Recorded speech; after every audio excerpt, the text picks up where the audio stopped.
Welcome to my channel Study with Science.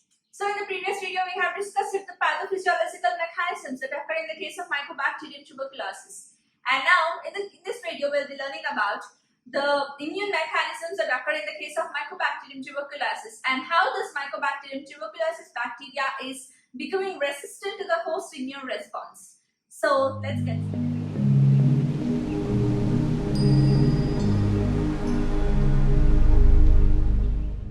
So, before getting into this immune mechanisms of the Mycobacterium tuberculosis, let's get a brief introduction and brief discussion about the whole phagocytosis mechanism.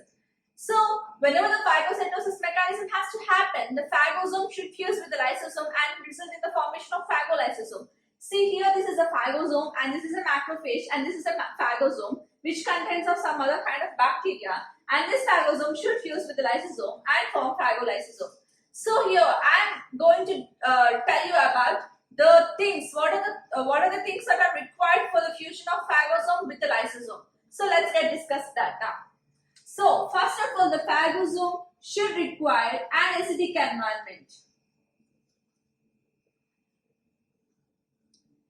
The phagosome should require an acidic environment to fuse with the lysosome. And why the acidic environment is required? This acidic environment is required to gain the protein markers and hydrolytic enzymes. And these protein markers and hydrolytic enzymes will be helpful in fusion with lysosome. So, the phagosome should require an acidic environment. So, due to this acidic environment, it gains the hydrolytic enzymes and protein markers which will be helpful in fusion with the lysosome and form phagolysosome at the end. So, this lysosome contains hydrolytic enzymes which helps in digestion of the bacteria which are said to be the bactericidal. So, the phagosome itself is not a bactericidal. Whenever it fuses with the lysosome, it becomes bactericidal. So, this is the thing that has to be happened in the in the macrophage. So now let us see that how this Mycobacterium tuberculosis is escaping the formation of phagolysosome.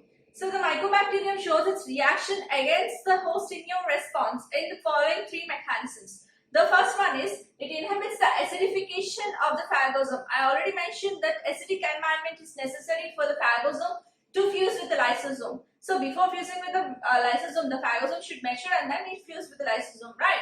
So for the maturation of the phagosome, acidic environment is necessary. So the Mycobacterium tuberculosis inhibits the acidification of the phagosome, and then it can also inhibit the maturation of the phagosome.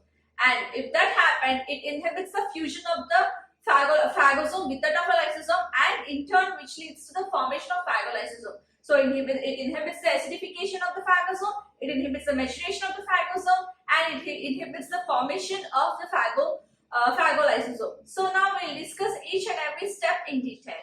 So now let us discuss about the first process, inhibition of acidification of the phagosome.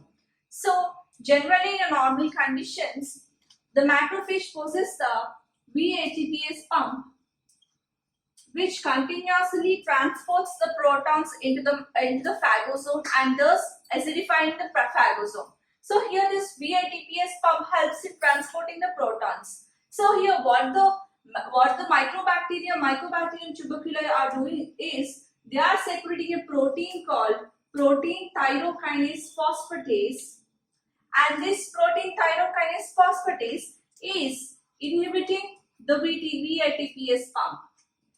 So, thus, if this VATPase pump is inhibited, the proteins are not going transported into the phagosome and thus acidifying of the phagosome doesn't happen.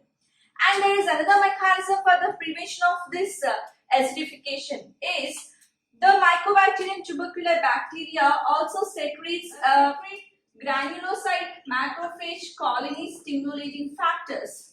So, these granulocyte macrophage colony stimulating factors stimulates cytokine-inducible SH2 containing proteins. These cytokine-inducible SH2 containing proteins helps in degradation of this VATPase pump. So thus the degradation of BATPase pumps happens and further the acidification of the phagosome is happening. And the second process was inhibition of maturation of the phagosomes. So here the phagosomes containing the Mycobacterium tuberculobacteria, what's happening here in the inhibition of maturation is generally the phagosome is the wall of the phagosome contains a proteins called tryptophan aspartate rich proteins. Tryptophan aspartate rich proteins. And so generally the thing what should happen is whenever the maturation of phagosome needs to happen, the tryptophan aspartate rich proteins needs to release from the wall.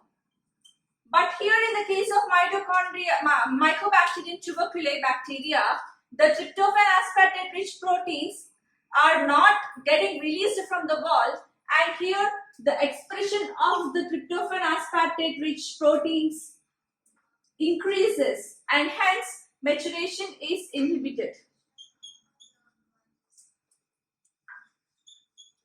So this is the thing that is happening with inhibition of the maturation. Generally the tryptophan aspartate rich proteins are present in the wall of the phagosome, and for the maturation to happen, the tryptophan aspartate rich proteins needs to get released from the wall.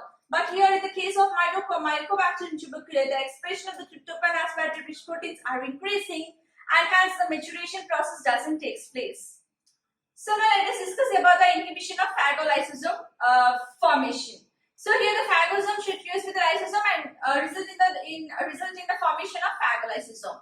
So here in a normal process, the phagosome possesses Rab5 molecules, and these Rab5 molecules or the Rab5 proteins needs to be get exchanged with the Rab7 proteins, and this exchange in the Rab5 with Rab7 facilitates the fusion formation.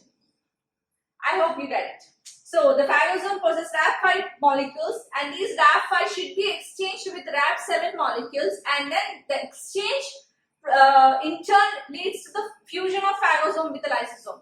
So here what is happening is the Mycobacterium has Rab22A molecules, and this Rab22A is inhibiting the exchange of Rab5 with that of the Rab7. So hence the exchange of Rab5 with Rab7 is not happening, so that the fusion of the phagosome with lysosome doesn't happen. In turn leads to no formation of phagolysosome. And these are some of the ways how the Mycobacterium tuberculosis bacteria is acting against the host immune system. Hope this is helpful to you.